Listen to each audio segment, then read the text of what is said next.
નમસ્કાર દર્શક મિત્રો, ફોકલ પોઈન્ટ બાય અજય ઉમટમાં ફરી એકવાર આપ સૌનું સ્વાગત છે.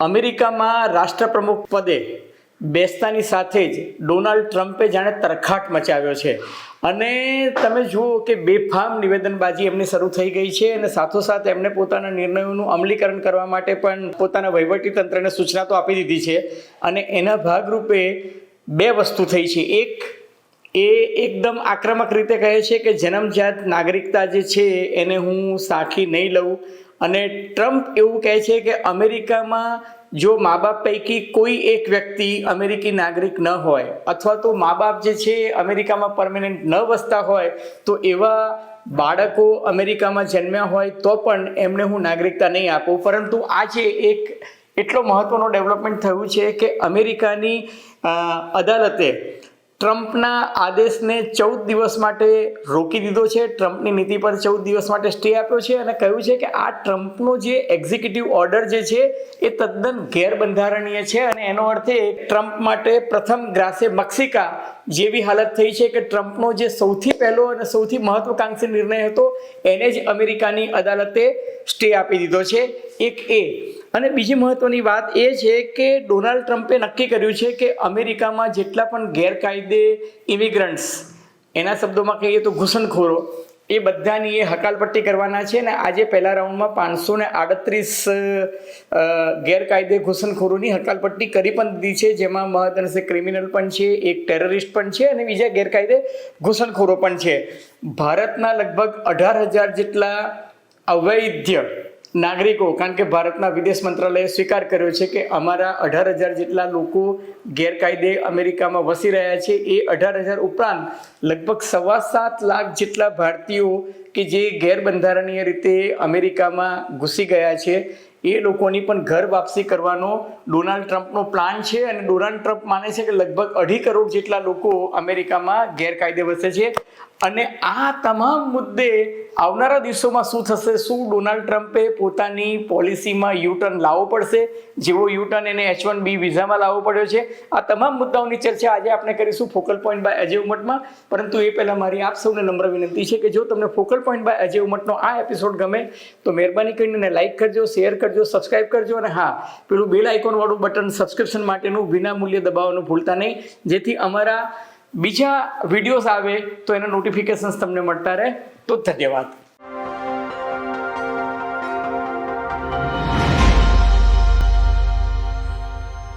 મિત્રો, ગુજરાતીમાં એક કહેવત છે, ઉતાવળા સો બાવરા, ધીરા સો ગંભીર. મારું એવું માનવું છે કે ડોનાલ્ડ ટ્રમ્પ છે ને એ થોડા વધુ પડતા આક્રમક છે અને વધુ પડતા ઉતાવળા છે અને એની સાથે જ એમની સામે અમેરિકામાં વિરોધનો વંટોળ શરૂ થઈ ચૂક્યો છે. ડેમોક્રેટ જે છે એ તો વિપક્ષી છે, તેઓ ડોનાલ્ડ ટ્રમ્પની દરેક પોલિસીનો વિરોધ કરશે જ, પરંતુ એમની પાર્ટીમાં પણ એમના કટ્ટર સમર્થકો છે એ લોકો પણ હવે ડોનાલ્ડ ટ્રમ્પની કેટલીક પોલિસીસ અને થોડુંક વધુ પડતું જે આખા બોલા થઈને જે નિવેદનો કરે છે એના વિરોધ કરી રહ્યા છે. દાખલા તરીકે હું તમને એક ઉદાહરણ આપું તો એલોન મસ્ક, કે જે અમેરિકાના સૌથી રિચેસ્ટ જે 10 ઉદ્યોગપતિઓ છે એમાં એમની ગણના થાય છે ને એલોન મસ્ક એટલે તો ટેસ્લા અને ટ્વિટર, હવે નાવ એક્સ થઈ ગયું છે, એના કરતા હરતા સમાહર્તા છે. અને એલોન મસ્ક જે છે એ ડોનાલ્ડ ટ્રમ્પના એક પ્રકારના સલાહકાર પણ ગણાય છે અને ડોનાલ્ડ ટ્રમ્પે એક ડિપાર્ટમેન્ટ ઓફ એફિશિયન્સી જે બનાવ્યું છે, DOGE એટલે કે ડિપાર્ટમેન્ટ ઓફ ગવર્મેન્ટલ એફિશિયન્સી જે બનાવ્યું છે એમાં એ મુખ્ય સલાહકાર પણ છે. એમને તરત જ ડોનાલ્ડ ટ્રમ્પની પોલિસી H1B વિઝામાં કે હું કોઈને પણ નહીં આવી દઉં, એનો કોટા ઘટાડીશ, એનો એમણે વિરોધ કર્યો અને ડોનાલ્ડ ટ્રમ્પ સમજી ગયા એટલે એમણે સમય વર્તે સાવધાન એવું કહ્યું કે ના, બુદ્ધિશાળી લોકો અમેરિકામાં આવે તો મને એની સામે કોઈ વાંધો નથી. અને ટૂંકમાં એમને પરોક્ષ રીતે સ્વીકાર્યું કે ભારતીય બુદ્ધિધન જો અમેરિકામાં આવે, કારણ કે અનેક સંખ્યાબંધ ભારતીયો છે જે ઇન્ટેલેક્ચ્યુઅલ છે, સોફ્ટવેર, હાર્ડવેર, મેન્યુફેક્ચરિંગ, મેનેજરિયલ કેપેબિલિટીઝમાં અમેરિકાની ઘણી ફોર્ચ્યુન 500 કંપનીઝમાં CEO તરીકે રહ્યા છે. એટલે ડોનાલ્ડ ટ્રમ્પને પણ એ શાણપણ તો આવ્યું છે કે ભાઈ બધા સામે શિંગડા ના ભરાવાય. પરંતુ આજે આપણે જે બે મહત્વના મુદ્દાની વાત કરીએ છીએ, એક છે જન્મજાત નાગરિકતાના મુદ્દે, કારણ કે ડોનાલ્ડ ટ્રમ્પે એવો નિર્ણય કર્યો છે કે ભાઈ અમેરિકામાં જન્મેલું બાળક હોય તેનો અર્થ એ નથી કે એને હું નાગરિકતા પ્રદાન કરીશ. એટલે એક આ મુદ્દો જે છે એની ચર્ચા કરીશું. અને બીજું કે જે ભારતીયો સહિત 2.5 કરોડ લોકોની એ ઘર વાપસીની વાત કરે છે, એ વાસ્તવમાં શક્ય છે કે કેમ, અને જો એ બનશે તો અમેરિકામાં કેટલો બધો વિરોધનો વંટોળ થશે, આ બંને મુદ્દે આપણે ચર્ચા કરીશું. તો પહેલી ચર્ચા કરીએ આપણે જન્મજાત નાગરિકતાના મુદ્દે. જન્મજાત નાગરિકતાના મુદ્દે આજે અમેરિકાની અદાલતમાં એવું લાગી રહ્યું છે કે બંધારણીય દ્રષ્ટિએ જોવા જઈએ તો ડોનાલ્ડ ટ્રમ્પના નિર્ણયની કસુવાવડ થઈ જશે.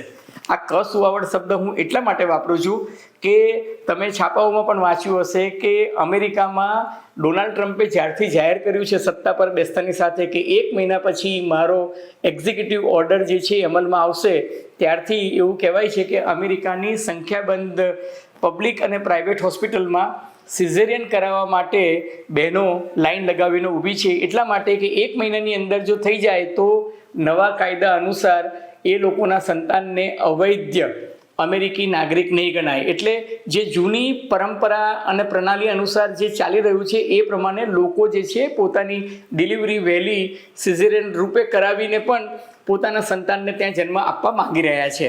અલબત્ત સિએટલની અદાલતે આજે ડોનાલ્ડ ટ્રમ્પની એ પોલિસીને તદ્દન ગેરબંધારણીય દર્શાવીને કહ્યું છે કે ભાઈ આ પોલિસી જે છે એ કોઈ રીતે ન્યાયસંગત નથી, તર્કસંગત નથી, અને અમેરિકાનું જે બંધારણ છે એની મૂળભૂત ભાવના પર કુઠારાઘાત સમાન છે.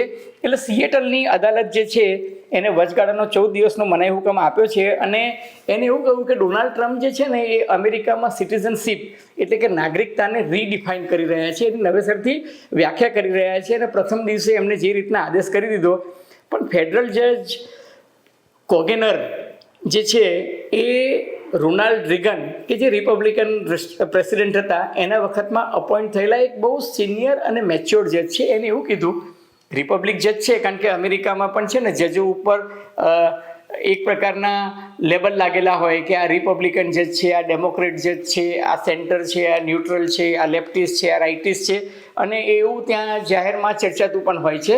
એટલે આ જે જજ છે એ રિપબ્લિકન જજ છે, ડોનાલ્ડ ટ્રમ્પના વખતમાં અપોઇન્ટ થયેલા જજ છે. ને એ જજે એવું કીધું કે મારા માન્યામાં જ નથી આવતું કે આ પ્રકારની જાહેરાત જે છે એ રાષ્ટ્રપ્રમુખ ડોનાલ્ડ ટ્રમ્પ કઈ રીતે કરે છે, કારણ કે આ પ્રકારનો નિર્ણય જે છે એ એક્ઝિક્યુટિવ ઓર્ડરથી ન લઈ શકાય. એને સામે સવાલ કર્યો ડોનાલ્ડ ટ્રમ્પના સરકારી તંત્રના એટર્નીને કે તમે મને સમજાવો કે આ કાનૂની દ્રષ્ટિએ અથવા તો બંધારણીય દ્રષ્ટિએ આ નિર્ણય જે છે એની વૈધતા તમે સી રીતે સાબિત કરી શકશો. અને આનું આખું બેકગ્રાઉન્ડ એવું છે કે ડોનાલ્ડ ટ્રમ્પે જે બી એ જાહેરાત કરી, કારણ કે ડોનાલ્ડ ટ્રમ્પ પોતાના ચૂંટણી પ્રચાર દરમિયાન ડંકાની ચોટ પર કહેતા હતા કે હું સત્તા પર આવીશ અને પહેલા જ દિવસે હું આ કાયદો જે છે એ પસાર કરવાનો છું, ને એક્ઝિક્યુટિવ ઓર્ડર સાઇન પણ એમણે કર્યો. એટલે એમણે એવું કીધું કે અમેરિકામાં વોશિંગ્ટન, એરિઝોના, ઇલિનોઇસ અને ઓરેગન આ 4 રાજ્યો જે છે આ ડેમોક્રેટિક સ્ટેટ છે. આ 4 રાજ્યોએ ભેગા થઈને ફેડરલ કોર્ટમાં એક એપ્લિકેશન કરી અને એને સ્યુટ કહેવાય છે અમેરિકાની ભાષામાં, દે ફાઇલ્ડ અ સ્યુટ. અને એ સ્યુટ ફાઇલ કરીને એમને એવું કીધું કે અમેરિકાનું જે બંધારણ છે એની બંધારણની 14મી કલમ જે છે એ એવું કહે છે કે સન ઓફ ધ સોઇલ, એટલે અમેરિકાની ધરતી પર જન્મેલું કોઈ પણ બાળક, પછી એના પિતા કે માતા અમેરિકન હોય કે ના હોય, એ અવૈધ રીતે અમેરિકામાં પ્રવેશેલા હોય કે ના હોય, પરંતુ કોઈ પણ સંતાન જો અમેરિકી ધરતી પર જન્મ્યું હોય તો એને અમેરિકન નાગરિકતા આપવી પડે. હવે આની પાછળનું જે એક હિસ્ટોરિકલ બેકગ્રાઉન્ડ છે એ બેકગ્રાઉન્ડ એવું છે કે 1857માં જેમ ભારતમાં બ્રિટિશરો સામે ભારતીય નાગરિકોએ આઝાદીના આંદોલનનું જે એક રણસિંગું ફૂંક્યું હતું અને ત્યારબાદ 90 વર્ષે બ્રિટિશ સલ્તનતનો તખ્તો પલટાઈ ગયો અને ભારતને આઝાદી મળી, એ જ રીતના અમેરિકામાં પણ 1857માં સિવિલ વોર ચાલતું હતું. અને એ સિવિલ વોર જે ચાલતું હતું એ વખતે એક મહત્વનો મુદ્દો આ જ હતો જેને ડ્રેડ સ્કોટ પોલિસી કહેવામાં આવે છે. એ ડ્રેડ સ્કોટ પોલિસી એવું કહેતી હતી કે અશ્વેત નાગરિકો અથવા તો ગુલામો અથવા તો જે મૂળ ગોરા ના હોય એવા લોકોને અમેરિકામાં નાગરિકતા ન મળે. અને 1866માં સિવિલ વોરના અંતે જે સમાધાન થયું અને એ સમાધાનને પગલે અમેરિકાના બંધારણમાં જે 14મો સુધારો આવ્યો, એ 14મો સુધારો એવું કહે છે કે યુએસમાં જન્મેલું કોઈ પણ બાળક એના માતા પિતા, એનું કુળ કે મૂળ કશું જ પૂછવાની જરૂર નથી. અમેરિકામાં જન્મ્યું હોય એ બાળક જે છે એને અમેરિકી નાગરિકતા મળવી જોઈએ. અને આજથી બરાબર 127 વર્ષ પહેલાં અમેરિકાની સુપ્રીમ કોર્ટમાં United State government versus Wong કિમનું એક બહુ જ ઐતિહાસિક જજમેન્ટ છે ને એ જજમેન્ટ આજ દિન સુધી કોઈ પણ ફૂલ બેન્ચે કોઈએ કદી એને રિવર્સ કર્યું નથી. એટલે 127 વર્ષ જૂનું જજમેન્ટ જે છે એને બહુ જ ક્લિયરલી સિટીઝનશીપને ડિફાઇન એટલે કે નાગરિકતાની વ્યાખ્યાને બહુ જ ડિટેલમાં અર્થઘટન કરતા કહ્યું છે કે અમેરિકાની ધરતી પર જન્મેલું બાળક હોય એને જન્મજાત નાગરિકતા ઓટોમેટિક મળે. એ વસ્તુમાં હવે કોઈ જ બેમત નથી. હવે આ 127 વર્ષ જૂનું જજમેન્ટ અને આમ જોવા જઈએ તો બે શતાબ્દી જૂની એટલે કે 2 સદી જૂની અમેરિકાની જે પરંપરા છે એને અમેરિકી રાષ્ટ્રપ્રમુખ આવે અને એક એક્ઝિક્યુટિવ ઓર્ડરથી આ 2 સદીઓથી ચાલતી પરંપરા અને 127 વર્ષ જૂના સુપ્રીમ કોર્ટના જજમેન્ટને શું એક એક્ઝિક્યુટિવ ઓર્ડર જે છે એ ઉલટફેર કરી શકે? હું નથી માનતો કે કરી શકે. ને અમેરિકાના સેંકડો લીગલ એક્સપર્ટ છે એવું માને છે કે ડોનાલ્ડ ટ્રમ્પ જે છે એ જીદે ચડ્યા છે અને હકીકતમાં આ કરી શકાય નહીં. કારણ કે અમેરિકામાં દર વર્ષે ડોનાલ્ડ ટ્રમ્પ જેને કહે છે કે આ ગેરકાયદે બાળકો એ 1.5 લાખ જેટલા સંતાનો અમેરિકામાં જન્મે છે. હવે કોર્ટમાં જ્યારે આર્ગ્યુમેન્ટ થઈ ત્યારે દલીલ કરતી વખતે આ 4 રાજ્યો કે જે ડેમોક્રેટિક સ્ટેટ છે એ લોકોના એટર્નીઓ, એ લોકોના એડવોકેટ્સ હતા, એમને એવું કહ્યું કે ભાઈ અમેરિકામાં જન્મેલું જે સંતાન છે એના જે બેસિક્સ રાઇટ છે, બેસિક હ્યુમન રાઇટ છે, એની સોશિયલ સિક્યુરિટી નંબર જે છે, એને ગવર્મેન્ટ પોલિસીના જે બેનિફિટ્સ મળવા જોઈએ, એને ભવિષ્યમાં એમ્પ્લોયમેન્ટ ઓપોર્ચ્યુનિટીઝ મળવી જોઈએ, એ બધી જ આનાથી એમ કે રોકાઈ જવાની સંભાવના છે. અને હકીકત એ છે કે 2016માં જ્યારે ડોનાલ્ડ ટ્રમ્પ પહેલી વખત અમેરિકાના રાષ્ટ્રપ્રમુખ તરીકે ચૂંટાઈને આવ્યા હતા ત્યારે પણ એમણે આ જ વાત કરી હતી ને એમણે કહ્યું હતું કે હું સત્તામાં આવીશ તો એમ કે આ જન્મજાત સિટીઝનશીપ જે મળે છે એને હું એમ કે રોકી દઈશ. પણ 2016થી 2020 સુધી 4 વર્ષમાં એમણે સંખ્યાબંધ વખત કોશિશ કરી કે આ પોલિસીમાં બદલ લાવે, પરંતુ એ આ પોલિસી બદલી શક્યા નહીં. એમણે એક માહોલ જરૂર ઊભો કર્યો પરંતુ આ પોલિસી એ બદલી શક્યા નહીં 4 વર્ષ દરમિયાન પણ. અને ઘણા બધા નાના મોટા કાનૂની દાવપેચ પણ થયા, સેનેટમાં, કોંગ્રેસમાં ચર્ચાઓ થઈ પરંતુ બદલી શક્યા નહીં. હવે આ વખતે કોર્ટમાં આર્ગ્યુમેન્ટ કરતી વખતે ટ્રમ્પની જે લીગલ ટીમ હતી એને એવું કીધું કે આ જે પ્રણાલી છે એ બંધ કરવાની જરૂર એટલા માટે છે કે એ છે ને એક પ્રકારનો ઇન્સેન્ટિવ થઈ ગયો છે.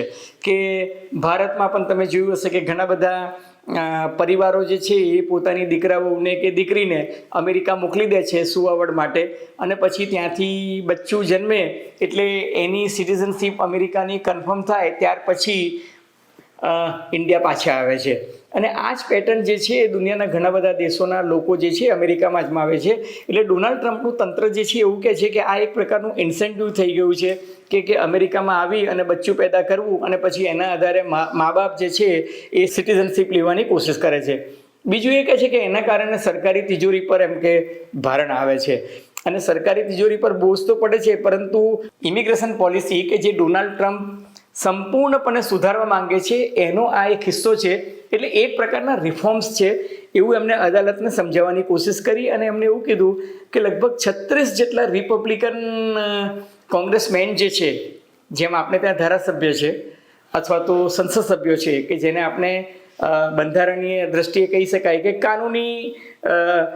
કાનૂનમાં પરિવર્તન લાવવા ઈચ્છતા લોકો જે છે, એટલે રિપબ્લિકન કોંગ્રેસમેન જે છે એ 36 જેટલા રિપબ્લિકન કોંગ્રેસમેને વિધિવત રીતે ત્યાંની સંસદ જે છે એમાં કાયદો લાવવા માટેની એક પેરવી શરૂ કરી છે. અને એમણે એવું કીધું છે કે આ એક આખી ફિનોમિના જે છે એને એન્કર બેબી પ્રેક્ટિસ કહેવામાં આવે છે. એટલે એન્કર બેબી એટલે કે તમે એક વાત અમેરિકામાં સંતાન જન્મી ગયું એટલે પછી એને એન્કરિંગ કરી એના મા બાપ પણ અમેરિકામાં આવીને વસી જાય છે અને એ રીતના પાછલા દરવાજે અમેરિકામાં તમે ઇલીગલ ઘૂસણખોરી કરો છો અને એને અટકાવવાનો આ પ્રયાસ છે. અલબત્ત જે રીતે ફેડરલ જજે આજે ચુકાદો આપ્યો છે અને 14 દિવસનો સ્ટે આપ્યો છે હાલ પૂરતો, પરંતુ મને એવું લાગે છે કે આ મામલો જે છે લાંબી કાનૂની લડાઈમાં જશે અને કદાચ ડોનાલ્ડ ટ્રમ્પના હાથ હેઠા પડે.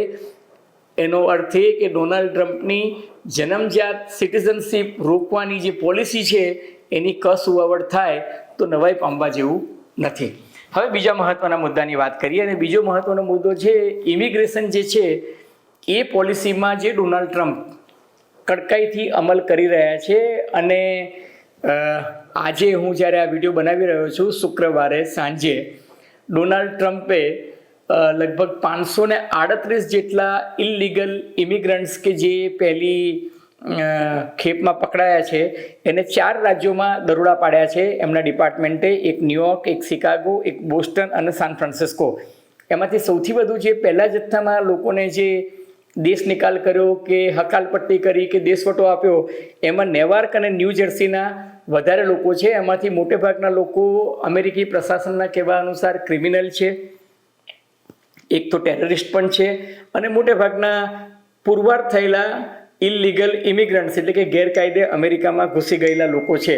અને સાથોસાથ ડોનાલ્ડ ટ્રમ્પની એક પોલિસી આજથી જ અમલમાં આવી ચૂકી છે કે જેમાં મેક્સિકોથી ઘૂસવાની કોશિશ કરતા હોય એ બધાને મેક્સિકોમાં જ રાખવાના અને એ લોકોને કોઈ પણ સંજોગોમાં અમેરિકાની અંદર પગ જ નહીં મૂકવા દેવાની એવી એમની પોલિસી છે.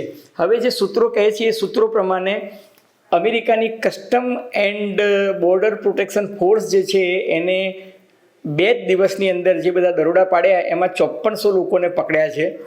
14 લાખ જેટલા લોકોને અમેરિકી તંત્રે નોટિસ આપી છે અને 18,000 જેટલા ભારતીયો છે, એમાં ઘણા બધા ગુજરાતીઓ પણ છે, એ લોકોને પણ આ પ્રકારની નોટિસ મળી છે. અને ભારતના વિદેશ મંત્રી એસ જયશંકરે અમેરિકાની મુલાકાત દરમિયાન અને ત્યારબાદ એ સ્વીકાર્યું છે કે ભારતની એ હંમેશા એક સર્વસ્વીકૃત પ્રણાલી કહો કે નીતિ કહો એ એવી છે કે જો અમારો નાગરિક વિદેશમાં ગેરકાયદે વસતો હોય અને જો ત્યાંથી એને ડિપોર્ટેશન કરવામાં આવે એટલે કે ત્યાંથી એને દેશ નિકાલ કરીને ભારત પરત મોકલવામાં આવે તો ભારત એ તમામ નાગરિકોને સ્વીકારી લેશે.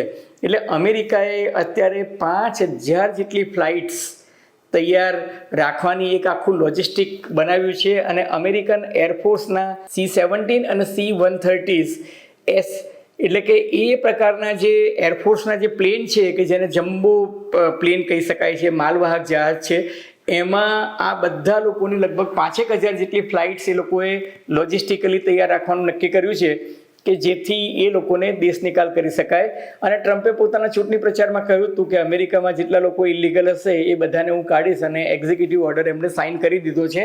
અને આ મુદ્દે લીગલી પ્રોબ્લેમ થાય એવું નથી કારણ કે અમેરિકાને અધિકાર છે. એટલે પહેલા તબક્કે આજે શુક્રવારે 538 જેટલા લોકોને મોકલ્યા. એ પૈકી હજુ 373 અટકાયત પામેલા એરપોર્ટ પર છે જ, એટલે કે બીજી ખેપ કરવા માટે પણ પૂરતો સામાન છે. અને આ બધા જ ઇલીગલ જે ઇમિગ્રન્ટ્સ હોય છે એને અમેરિકી ભાષામાં એવું કહેવાય છે કે એ અનડોક્યુમેન્ટેડ છે, અર્થાત એમની પાસે નાગરિકતા ધરાવતા હોવાના કોઈ પુરાવા નથી. અને એના આધારે ઇમિગ્રેશન એન્ડ કસ્ટમ એન્ફોર્સમેન્ટ અધિકારીઓ જે છે એ આ લોકોને દેશ નિકાલ આપી શકે છે. અને આ જે દેશ નિકાલ આપી રહ્યા છે એમાં સૌથી વધુ લોકો મેક્સિકોના છે, ત્યાર પછી અલ સાલ્વાડોર અને ત્રીજા ક્રમે ભારતીયો આવે છે. હવે અમેરિકાની એક રિસર્ચ એજન્સી છે જેને પ્યુ રિસર્ચ એજન્સી કહેવાય છે. એ પ્યુ રિસર્ચ એજન્સીના અહેવાલ અનુસાર અમેરિકામાં ગેરકાયદે વસતા ભારતીયોની સંખ્યા લગભગ 7.25 લાખ જેટલી છે. અલબત્ત વિદ્યાર્થીઓ જે વિધિવત પેપર લઈને અમેરિકામાં ભણવા ગયા છે, વિદ્યાર્થીઓને કોઈ જ તકલીફ થવાની નથી. વિદ્યાર્થીઓ ત્યાં સેફ છે, સલામત છે, વિદ્યાર્થીઓ નથી. પરંતુ પહેલા તબક્કામાં ન્યુયોર્ક, બોસ્ટન, શિકાગો અને કેલિફોર્નિયામાં જે રીતના દરોડા પડ્યા છે એ જોતાં એવું લાગે છે કે ડોનાલ્ડ ટ્રમ્પ જે છે એ આક્રમક રીતે અમેરિકામાંથી સફાઈ કરવા ઈચ્છે છે. એમણે પોતાની પ્રથમ સ્પીચમાં પણ કહ્યું હતું કે હું અમેરિકામાં ગેરકાયદે વસતા તમામ ક્રિમિનલ્સને ટેરરિસ્ટને અને ઘૂસણખોરોને હું હકાલપટ્ટી કરીશ. હવે આ પ્યુ રિસર્ચ એજન્સી અનુસાર અમેરિકામાં લગભગ 1.75 કરોડ એટલે લગભગ 1.25 કરોડ જેટલા લોકો ગેરકાયદે વસી રહ્યા છે, જ્યારે ડોનાલ્ડ ટ્રમ્પ પોતાના ચૂંટણી પ્રચારમાં કહે છે કે 2.5 કરોડ જેટલા લોકો છે. હવે એક વસ્તુ વિચારો કે આ 2.5 કરોડ લોકોની ધરપકડ કરવાની વાત કરે છે. 1 વર્ષમાં કે 2 વર્ષ લાગશે આ બધાને દેશવટો આપતા, પરંતુ અમેરિકામાં જે અત્યારે ચર્ચા ચાલી રહી છે કે જો તમે બધા જ લોકોને આવી રીતના દેશવટો આપી દેશો તો અમેરિકામાં તંત્ર કઈ રીતના ચાલશે? કારણ કે વર્ગ 3 અને વર્ગ 4ના જેમ કર્મચારીઓની આપણે ત્યાં જરૂર હોય છે, અને ઘરમાં સાફ સફાઈ કરવાથી માંડીને મહારાજ જેમ રસોઈ બનાવતા હોય અથવા તો ખેતરોમાં કામ કરવા માટે શ્રમિકોની જરૂર છે, આપણે સીમાંત ખેડૂતોની જરૂર પડે છે, એવી રીતના અમેરિકન પ્રજા પણ જે છે એ આ પ્રકારના કામ કરવા માટે મેક્સિકન, અલ સાલ્વાડોરના લોકો, ઇન્ડિયન મૂળના લોકો જે છે, ભારતીય લોકો, એ ત્યાં જઈને પેટ્રોલ પંપ પર પણ કામ કરે છે, હોટલમાં કામ કરે છે, મોટલમાં કામ કરે છે, સ્ટોર્સમાં કામ કરે છે. આ બધું કામ કરનારા લોકો નહીં મળે. ડોનાલ્ડ ટ્રમ્પની આર્ગ્યુમેન્ટ એ છે કે આ પ્રકારના લોકો જે છે ઇલીગલ વસે છે. ઇલીગલ વસે છે એટલે એ લોકો ટેક્સ ભરતા નથી, કારણ કે એ લોકો જે છે વ્હાઇટમાં પોતે આવક લેતા નથી, એટલે એ લોકો 2 નંબરમાં પગાર લે છે, 2 નંબરમાં ભથ્થા લે છે, અને એ લોકો કમાય છે, ત્યાં સંતાનો પેદા કરે છે, ત્યાંથી નાગરિકતા પ્રાપ્ત કરી લે છે, પરંતુ અમેરિકાની ટ્રેઝરીને એનો કોઈ ફાયદો થતો નથી. ટૂંકમાં ડોનાલ્ડ ટ્રમ્પની દાનત એવી છે કે આ 2.5 કરોડ લોકોમાંથી ઘણા બધા લોકોને જેમ અગાઉની પોલિસીમાં યુટર્ન કર્યું એવો કોઈ વ્યવહારુ ઉકેલ કાઢી અને કદાચ ઇલીગલ માઇગ્રન્ટ્સ માટે કદાચ પોતાનું વલણ પાછળથી કૂણું પણ કરે, પરંતુ અત્યારે પહેલા તબક્કામાં જે ક્રિમિનલ્સ છે અથવા તો જે ટેરરિસ્ટ છે અથવા તો જે ગેંગ છે ઓપરેટ કરે છે એ બધા લોકોને આઈડેન્ટિફાઈ કરીને વિદાય કરશે, પરંતુ આગળ જતાં કદાચ આ પોલિસીમાં એને સમાધાન કરવું પડશે. કારણ કે જો એ નહીં કરે તો અમેરિકામાં રહેતા મારા ઘણા બધા મિત્રો અને તજજ્ઞો એવું કહે છે કે ડોનાલ્ડ ટ્રમ્પની નીતિઓનો વિરોધ તો શરૂ થઈ ગયો છે, પણ જો ડોનાલ્ડ ટ્રમ્પ આ જે રીતના બોલી રહ્યા છે એ રીતના જો વર્તશે તો અમેરિકામાં શ્રમિકો નહીં મળે અને વેજીસ જે છે એ બહુ જ વધી જશે. એટલું જ નહીં, અમેરિકામાં ફુગાવો પણ વધશે અને અમેરિકામાં મોંઘવારી પણ વધશે અને જીવન ધોરણ છે એ પણ મોંઘું થશે. એટલે ગેરકાયદે ઘૂસણખોરોને તમે ભલે ભાંડતા હો, તમે એમને ગાળો દેતા હો, પણ એ તમારી ઇકોનોમી, તમારા સમાજ જીવનના એ પણ એક ભાગીદાર છે, અને અમેરિકી સમાજ, અમેરિકી વ્યવસ્થા આ લોકો સિવાય બહુ સરળતાથી ચાલે એવું દેખાતી નથી. છતાં આગે આગે દેખો હોતા હૈ ક્યા. મિત્રો, તમને નવ ગુજરાત સમય અને અમદાવાદ મિરરના સથવારે ફોકલ પોઈન્ટ બાય અજય ઉમટનો આ એપિસોડ ગમ્યો હોય તો મહેરબાની કરીને આપ એને લાઇક કરજો, શેર કરજો, સબસ્ક્રાઈબ કરજો. અને આપ શું માનો છો, ડોનાલ્ડ ટ્રમ્પને યુટર્ન લેવો પડશે? શું એ ભારતના હિતમાં છે? આ તમામ મુદ્દે આપની ટીકા ટિપ્પણી અને અવલોકનો ગમશે. ધન્યવાદ, ખૂબ ખૂબ આભાર.